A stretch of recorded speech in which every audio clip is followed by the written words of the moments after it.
Today we're working on a 2-zone irrigation system, and our problem is some of the heads are not getting water, which means we have a clog in the pipe.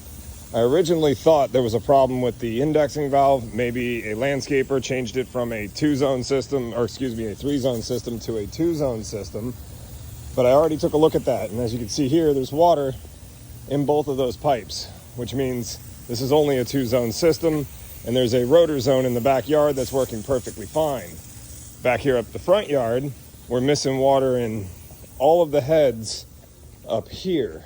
Typically, the lateral lines are not brought under the driveway, but I believe in this case it is, because we have water down this side of the house, and we have water up front here.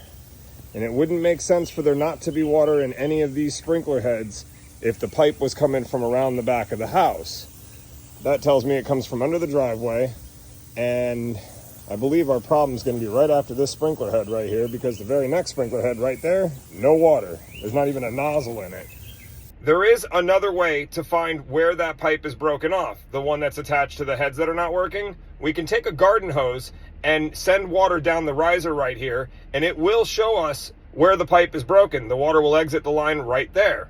That's where we're going to start. Well, wouldn't you know it? There's a root barrier here, and that's a 1-inch pipe. Somebody put an end-L on and said, F it, we're just gonna put the sprinkler in the corner and that'll cover the whole front yard. They were wrong.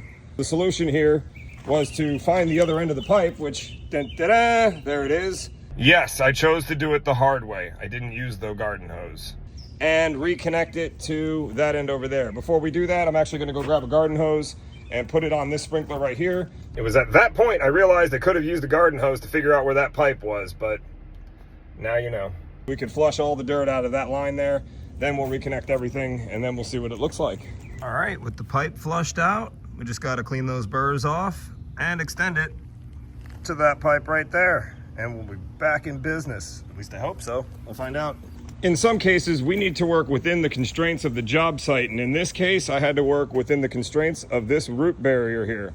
And that meant that I had to plumb this pipe in the way you see it there.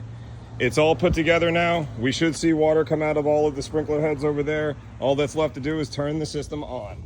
Oh, wow. Wow, you're so dominant. Wow.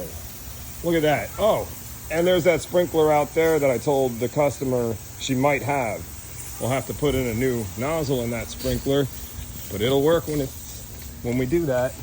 Oh, and the sprinklers down the side of the house are working too. That's just a beautiful thing. All right, with a very happy customer and the hole back filled. I know what you're thinking. Why didn't he move that head right there all the way to the corner? And I'll tell you why. The customer's going to put a landscape border along the edge there, so putting the head into the corner would have put the head into a concrete border. We're not doing that. We're on to the next one.